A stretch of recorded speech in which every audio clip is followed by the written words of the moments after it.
Welcome. This is the Drupal usability meeting for February 5th, 2021. I'm Benji Fisher, and also on the meeting now are Anmol Goel, Antonia, Darius Zibertas, Laurie Escola, and Thomas Howell. Thank you all for coming. I'd like to start. There was a request sparked by XJM to have a look at the view process on GitLab now that we can use a merge request process rather than pull requests.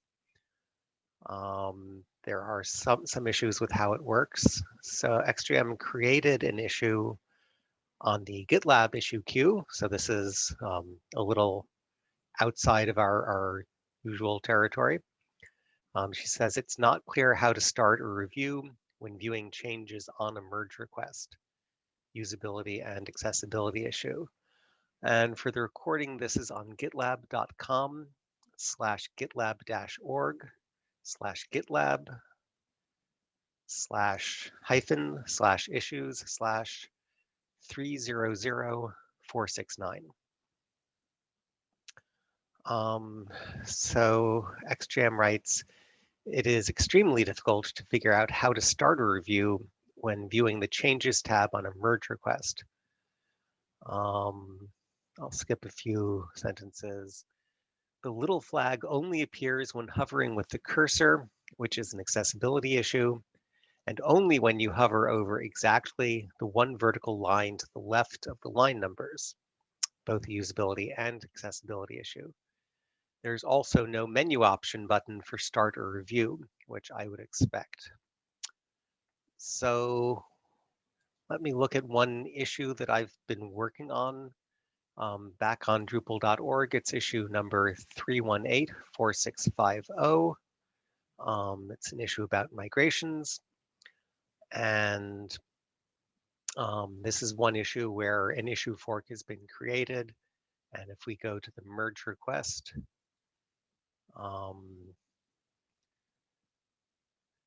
it's the merge request for that issue. We start on the overview tab. And if we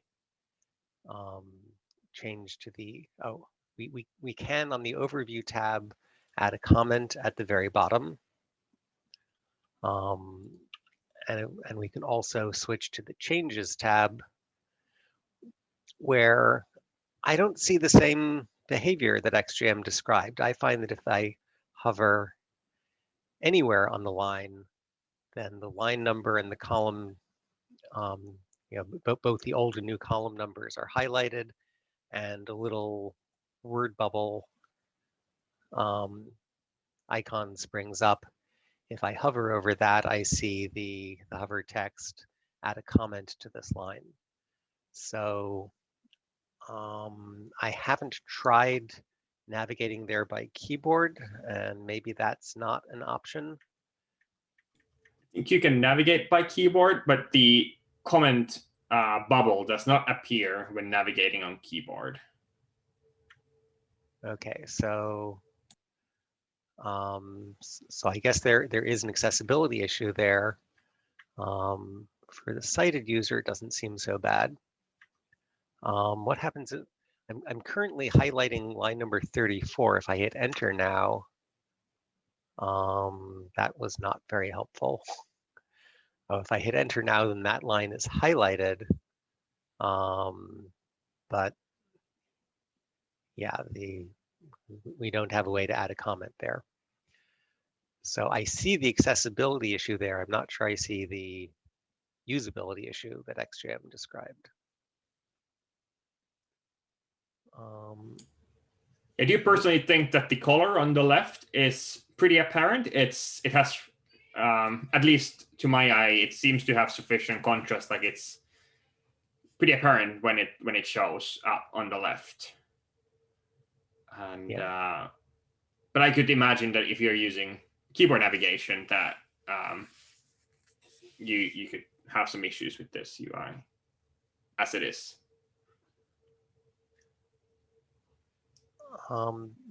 The other complaint is there is no button labeled Start or Review. Compare that with the GitHub interface. Again, the default tab has the comments so far, and I think at the bottom, yes, you have an option to add a comment. And if you look at the changed files, again, you hover anywhere on the line. Let me switch to the same view.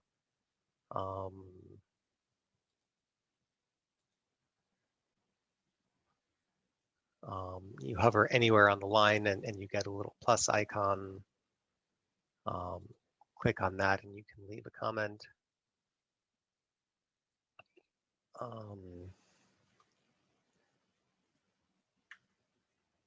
And just tabbing, I seem to get the same icon. So here we do have access to that from the keyboard, which is different.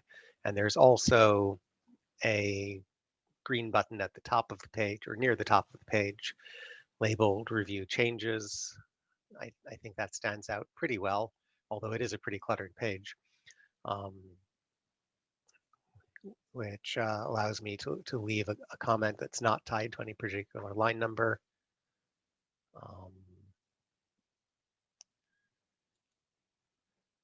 And then I guess just let me look at both GitHub and GitLab with side-by-side changes. In GitHub, I get a plus sign for whichever side I'm on. In GitLab, if I switch to side-by-side view, then I think it's the same behavior. I get a comment widget only for the side I'm on. And if I'm in a place on one side where there are no lines corresponding to the lines on the other side, where lines have been added to the other side, then nothing comes up. I don't think that's a particular problem. And I guess that's the same behavior in both GitLab and GitHub.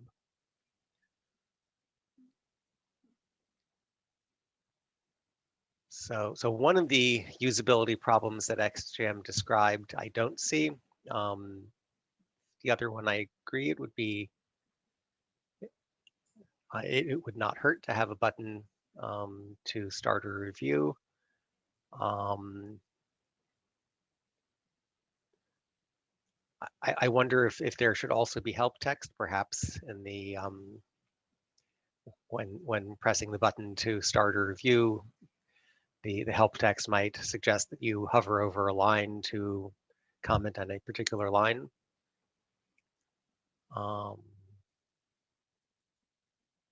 What would happen when you press that button? So what happens on GitHub is that you can leave a comment that's not tied to any particular change. I think that's similar to leaving a comment on the overview tab. So I think that would be a reasonable thing. And if the modal that pops up also has information for leaving line comments, I think that would help. I think so. I've start or review is not a good description of this form as I've understood it from GitHub, at least like how I've used it personally, because I've used it for summarizing my feedback usually.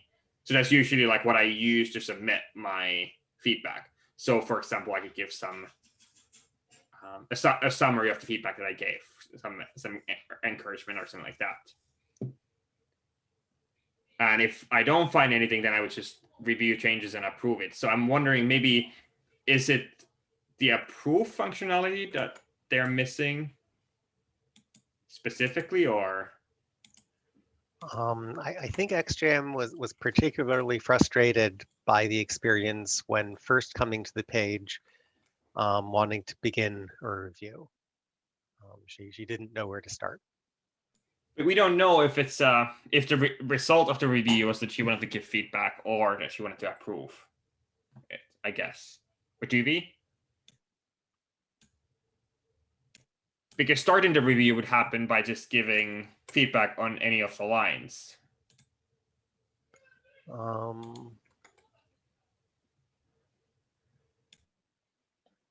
Well, let me read the parts of the issue that I skipped earlier.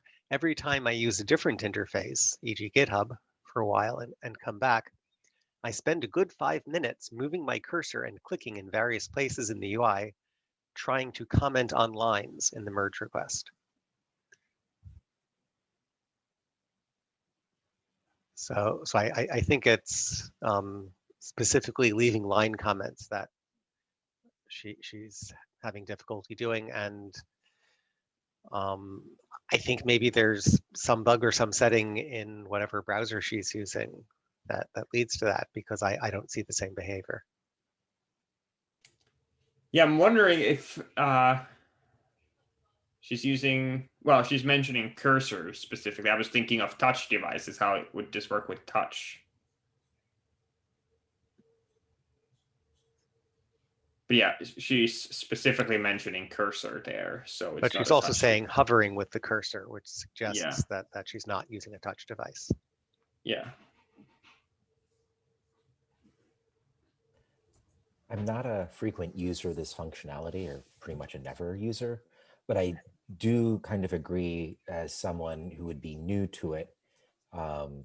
It's strange that there isn't, even if it wasn't functional, that there isn't a button that says, like again, in GitHub review, because it assumes a level of understanding of what you're looking at that just assuming you're going to interact only with a cursor and only like moving around on the page is kind of not a standard approach that I've seen in the past. Like I've always had a button to start a particular action. It isn't just assumed that I would understand by interacting with the page, I'm starting the review. That feels a little counterintuitive.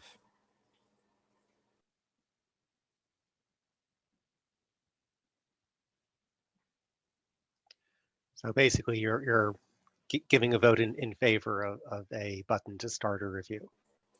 Yeah, like, so when I understand that we can leave comments, but the idea of approving it isn't like, I would, when you have a button, it gives you a starting point mentally on the page. That for me is missing when we were looking at the GitLab page. I wouldn't know where to start, let alone start a review. Because it's almost expecting you to dive in like it's a Google Doc and you have edit privileges. Obviously you don't, but it's just a different paradigm for interaction. And so even if it wasn't functional, if you had a review button that told you what to do to start the review, that would be better than just assuming someone coming into the page knows what to do, especially if they're an infrequent participant in the type of process, and it may change.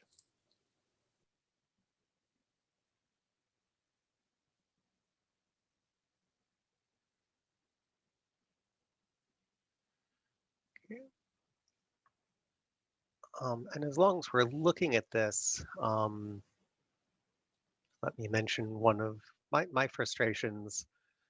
If I look at the overview page of the GitLab merge request,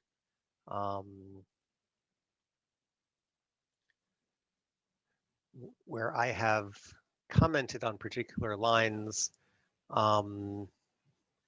those show up in this overview page with the lines I've selected and my comment. If we go back to the Drupal issue,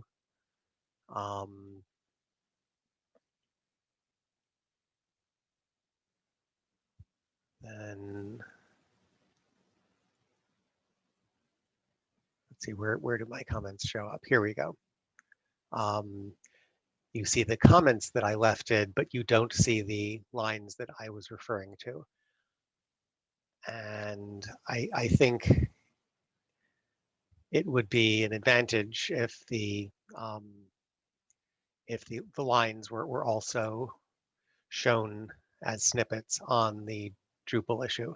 And I don't know whether this is something that's possible with the current GitLab API, and it's just something that the Drupal.org team hasn't gotten to yet, or if it needs an addition to the GitLab API.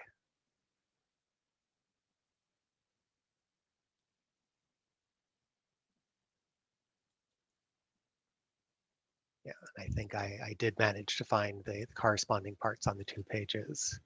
If we add the default value to the default configuration property, yada, yada, yada, same text here. But here on GitLab, it's in context. On the Drupal.org issue, it's just the comment without the corresponding code. Anything else to say on this subject?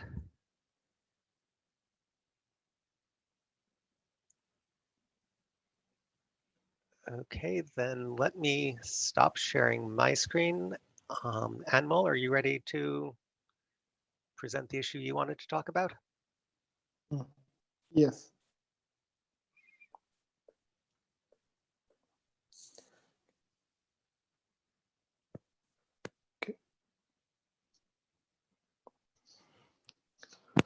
Okay, so hi, this is Anmol Goyal. So I will be presenting an issue on Drupal.org, issue number 2799049. And the title is Add New Permission to View User Email Field. So currently there is no permission regarding to view an user email. So we have two possible two patches available with different like user permission title. So for the first, we have view user email, and the description is view email addresses of all other user accounts. And the second option we have is view user email addresses, and the description is view email addresses of all other user accounts. So I have applied the second one, and it is on the permission page. It is visible like this: view user email addresses, and the description: view email addresses of all other user accounts.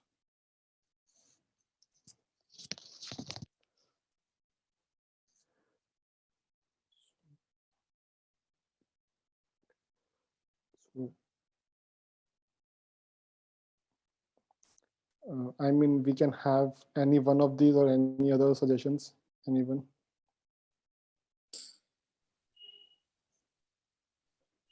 I think maybe we should remind users that this permission might have privacy implications.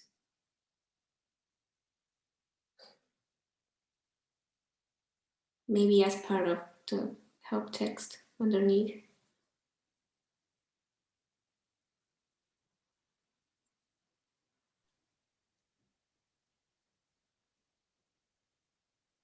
So we have a special flag for permissions that have security implications, and you can see in the screenshot a few of these, or is this actually a live screen, not a screenshot?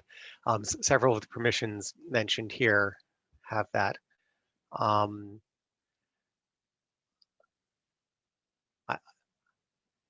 don't know, perhaps not everyone is as familiar as we are with it, but it seems obvious to me that viewing information has the implication that you can view information, that it has privacy implications.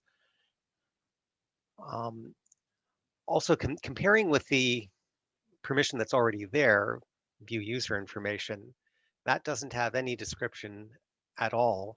And the first question to ask is whether we actually need further description, or whether the label we've given it is enough. And one of the first rules of the user interface is that less is more. Don't say anything unless you actually have something to say. So perhaps view user email addresses is clear enough as it is and doesn't need a further description. That's the first question to ask.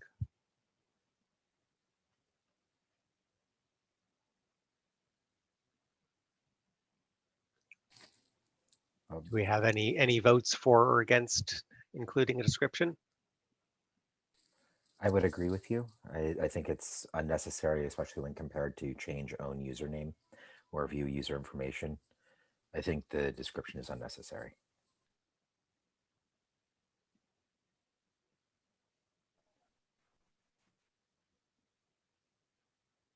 Yeah, I tend to agree to that. It does seem a bit obvious, and also could be a little bit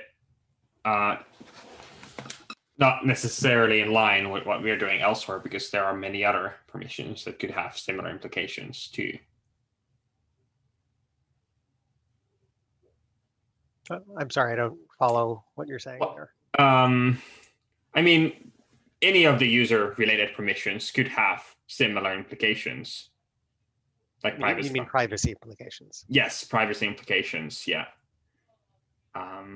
So I don't know if we should, in particular, add it for view user email addresses. Like administer users could have, like, we mentioned it has security implications, but we don't mention that it has privacy implications, which it probably would have too, because it would give the user.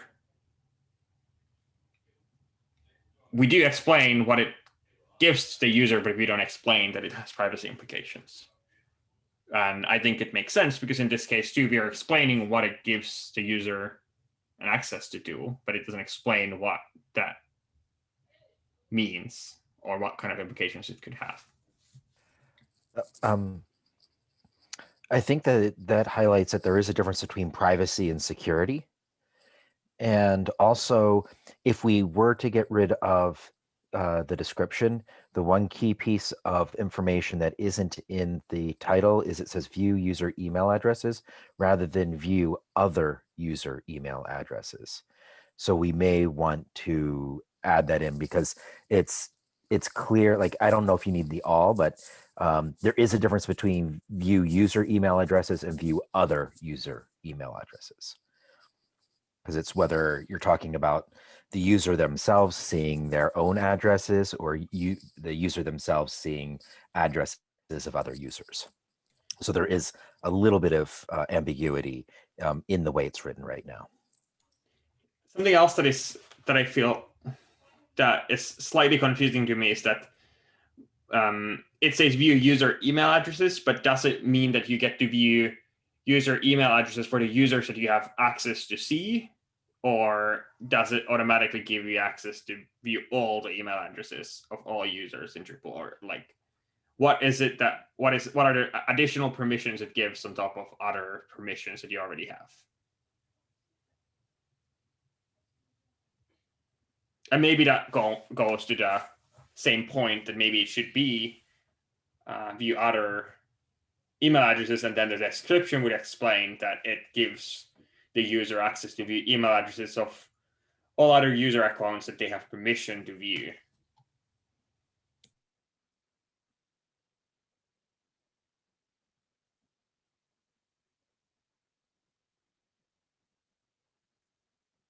Yeah, how does this new permission interact with view user information?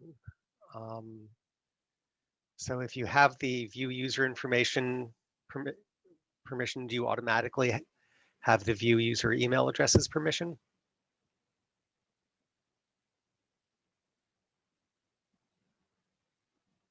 Anmol, you're muted. Okay, sorry.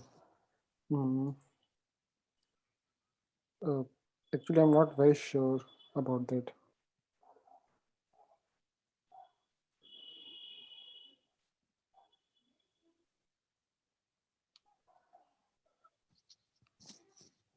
So I think the current behavior is that if you have the permission to view user information, then you can see other user pages, user/123.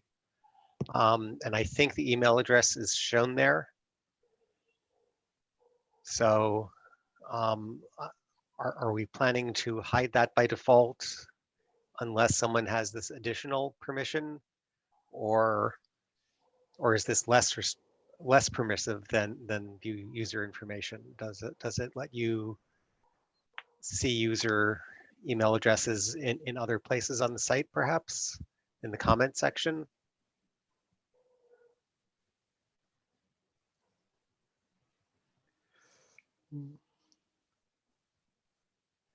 Whatever the answer is, that's something that would have to be spelled out, I think, in the user manual, the user guide. I'm not sure we need to be too explicit about it right on this page.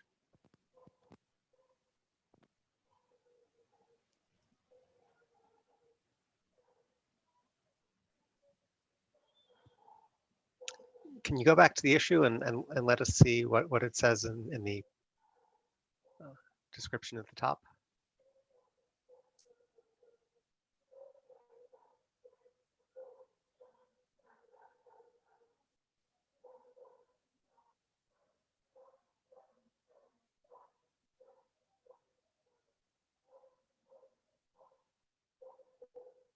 Okay, so I think this is not when viewing user pages, but other places on the site.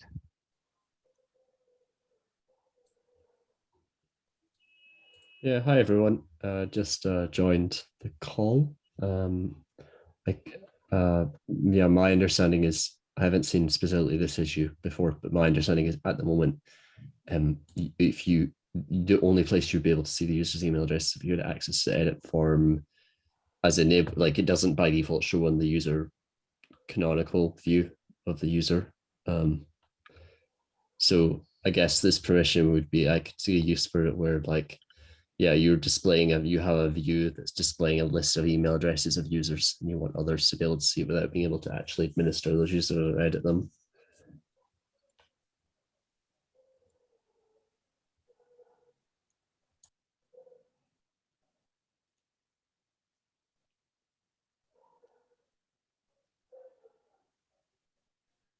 Okay.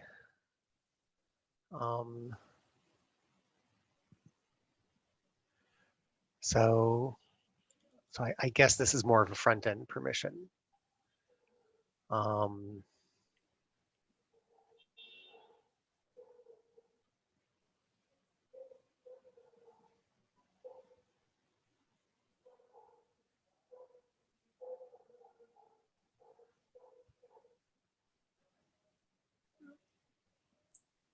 So I think for the permission page, we should still keep it short, but we have to think about where else to add documentation for it. And it might be in the help page for the user module. And it would certainly also need an addition to the user guide.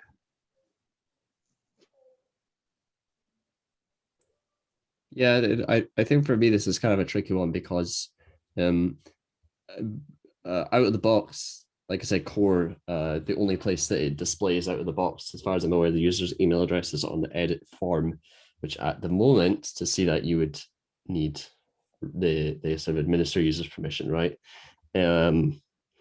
So I guess like out of the box, like if core is providing a permission that allows other people to view the email addresses of other users, like without going in and creating or modifying existing views to then display that email address in other places, I don't know of another place in core that this permission out of the box would actually have any impact for someone, you know, who's like curious and it's like, oh, I'll enable this permission, but now I'll give it to like this group of users. Okay, I've done that. Now, where do they see the email address? You know, I feel like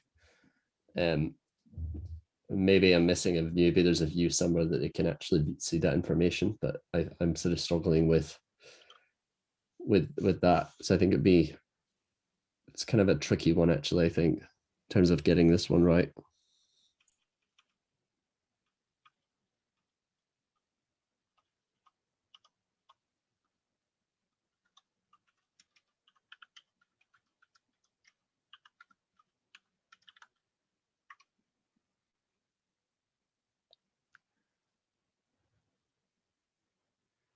Now, at the moment, I think we're only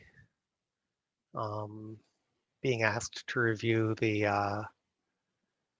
usability of the help text, or the what appears on the admin screen, the permissions. Yeah. We're not addressing the issue as a whole. I think that's the problem. Like if you like the help text saying view email addresses of all other users. Like if you don't know much about Drupal and you go to install Drupal and then you look and you're like, oh, I want like some people to be able to see that. Like maybe this is a site for like an online course and you want people to be able to see email address and you've just created like a content type. Like there's kind of implies that someone could go somewhere who has that permission out of the box to view the email addresses. So yeah, I think the way, if this is added, I think, like I said, the way it's worded is really important, not to imply that somewhere exists out of the box that you could go to view those. Like there's more you have to do other than just this. Is at least that's the impression I get, is that you would have to like either create a view or modify a view or do something to then expose that information. So maybe we should change the suggestion of removing the second line, the description, and instead expand that to explain that this is something that would affect front-end pages that may or may not show user emails, and it's permission specifically for those pages.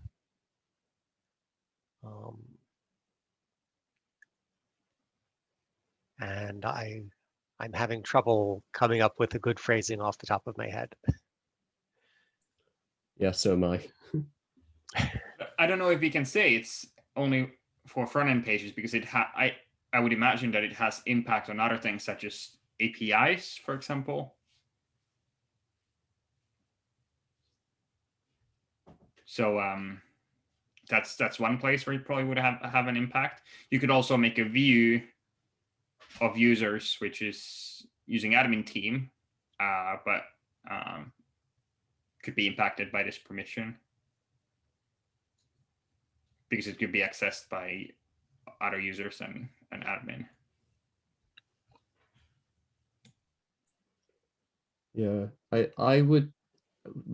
here's what I'm thinking is that a good next step may be for someone on this issue to identify any, and if there are any, all of the places in core that someone with this permission may be able to view email addresses. Like Benji said, maybe there's an API endpoint, because I can't think of anywhere out of the box, like I said, out of the box in the interface, other than creating a view. Maybe this is an API thing. Like, I think we need more information, perhaps, so we can get the wording right.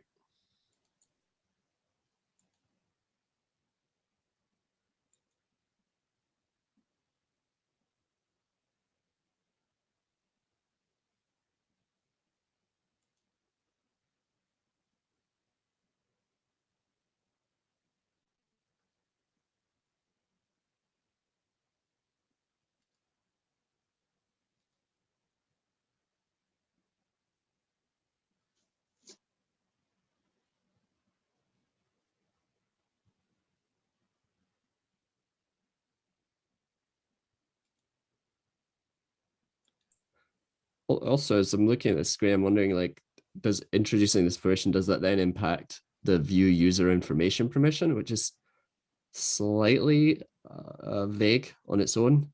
but like then someone could reasonably come to this page with no prior knowledge and ask, well, what's the difference between view user information and view user email address? Like, which of these permissions should I give? Because technically email address is user information, right? Yes, and that was one of the first questions I asked was whether Okay. this was more or less restrictive or how it was related to the view user information permission.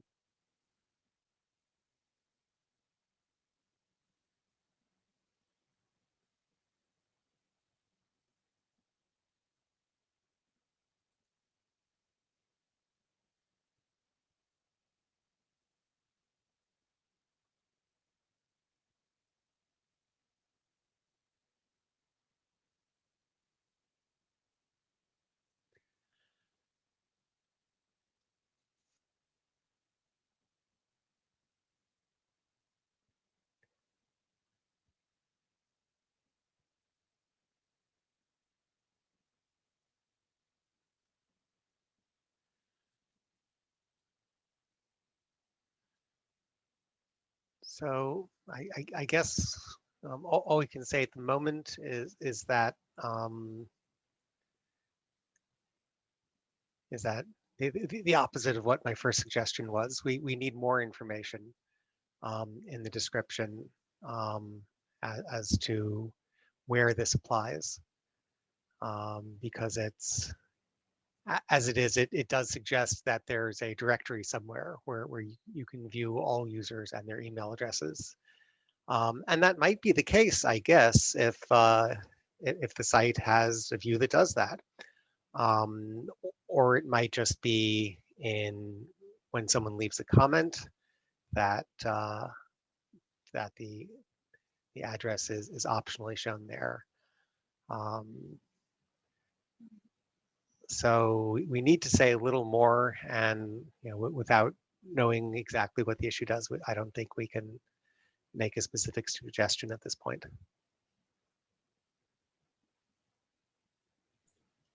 I agree.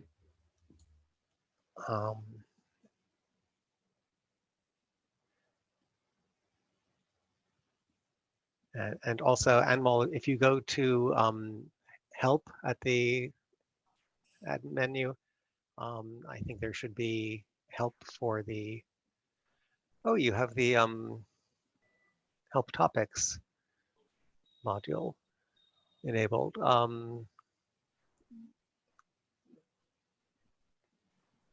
But where could you go back, please, to the main help page? Under module overviews, near the end of the list is user. And I think there needs to be an addition to this page. Or yeah, maybe configure user permissions. So somewhere in the help, it should say something about this, because it is a little confusing.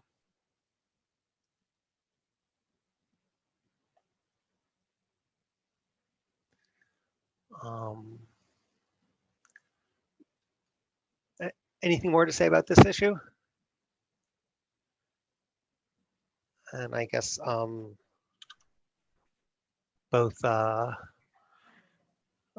Aaron, who introduced himself, and Gabor have joined the call. So thank you for coming. I don't think anyone else has joined since the start.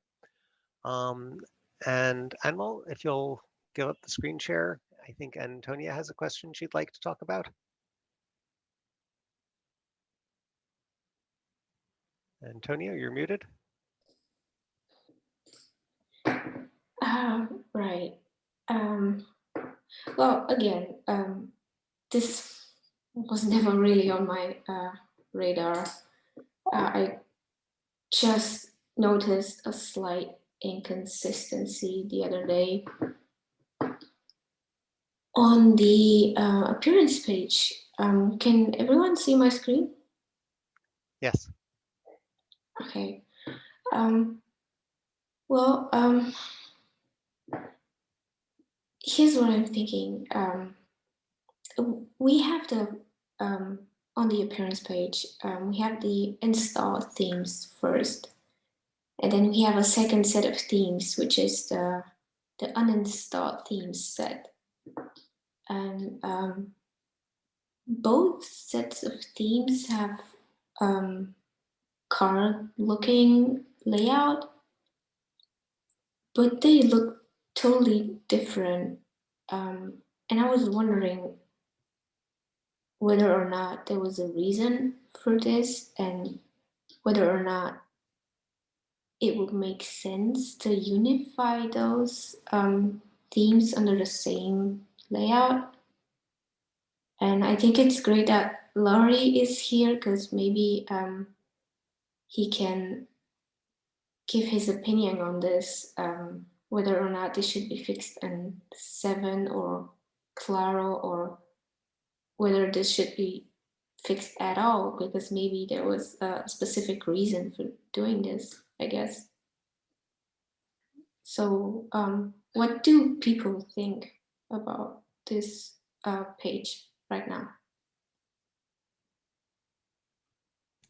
I can't recall what was if there's a specific reason why it was done this way.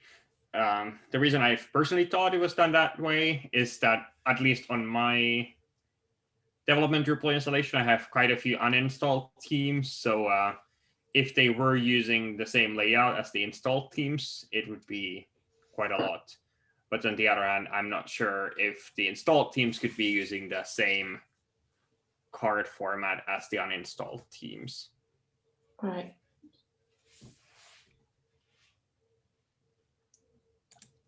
Laurie or Larry, do you know if this is, because I can't remember if this is a specific to Claro or if this is like, was this design pattern done in Claro specifically, or is this more generic than Claro?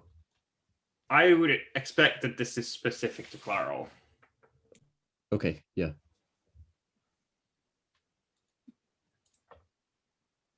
I do believe this also, I mean, I do believe 7 also has different looks for the themes, but I'm not quite sure right now. I know the Tinder admin theme also has different looking card components on this page. Yeah, I'm looking at a site with 7 as the admin theme, and it is different.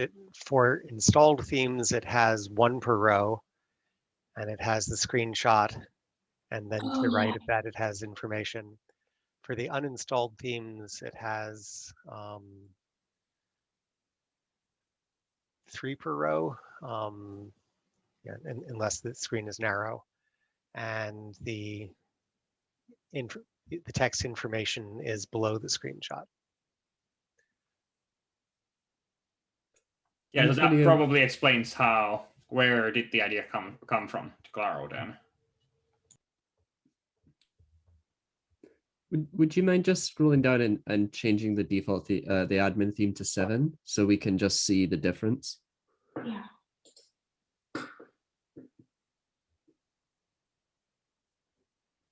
Oh yeah, there you go. Well, it definitely looks better in Claro, I have to say. Props to Claro design team. Yes, but maybe for the sake of consistency, this is worth discussing, I guess. I don't know.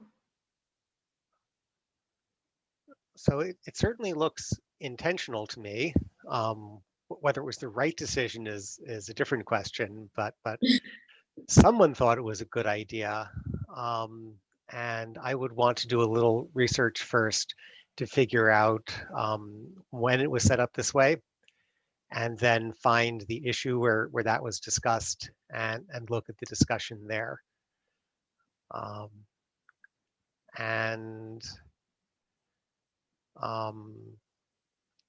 I guess that it's specifically for Claro having a different layout, it might make sense to be consistent, but there's also an argument in favor of inconsistency, that you want to have a visual distinction between something that's enabled and something that's disabled.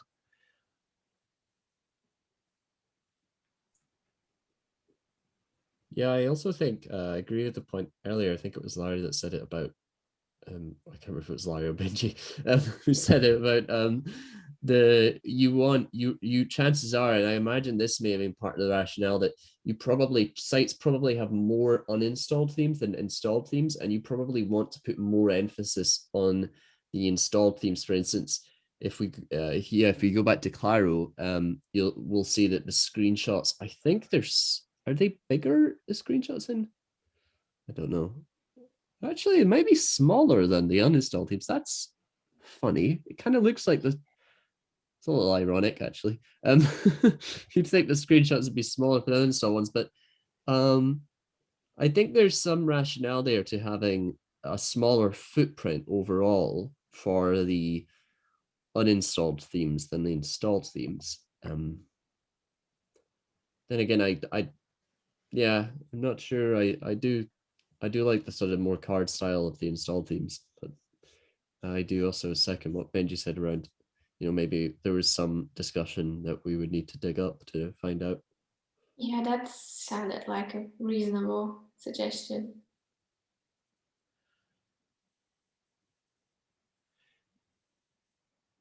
And you want there to be enough there so that you have an idea of what you're getting into when you install it. So having the screenshot at bigger than thumbnail size is a good thing.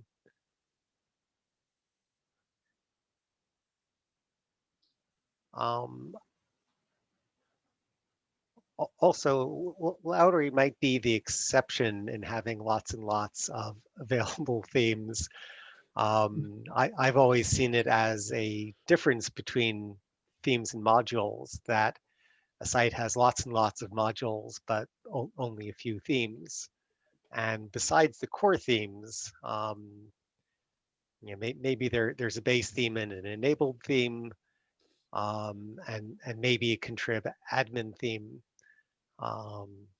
So except when I've accidentally enabled showing all of the themes in the test modules, except for that, I've never had a problem with an overwhelming number of themes showing up on this page. Yeah, I think what we're seeing in front of us is probably a typical, I would imagine. Although I have seen Drupal sites where there are maybe like 10 themes installed, and actually there's more installed themes than uninstalled themes, because there's certain parts of, you're using a module like theme key or a custom thing to show certain different themes on different parts of the site, and the limitations of the color module were, limitations. So I think I don't know. I don't personally have a strong opinion either way. My opinion is this is far better than 7 for sure. But whatever we do, but I think it's an interesting, certainly something interesting to look at for sure.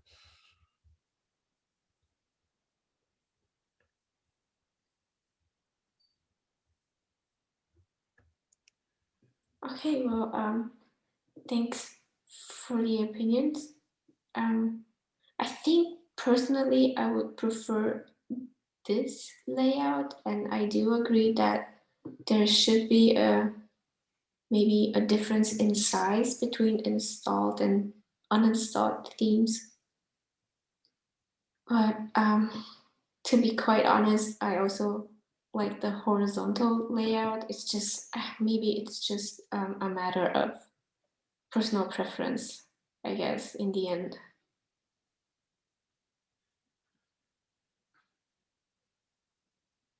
So yeah, I don't think, maybe I'll just wait with creating an issue. I'm not quite sure yet. whether I should.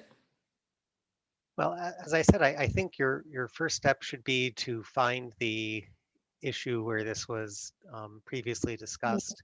And if you want help with that, then follow up in the UX channel in Slack, and I or someone else can help you figure out where it happened. Sure. Thank you. Not something I want to do live during this meeting, though. No. It's unfortunate Christina couldn't make it because she probably would be the person who might know. So Yeah. Any other comments on this question? And we just have a few minutes left, but does anyone else have issues they'd like to bring up? Really quick questions.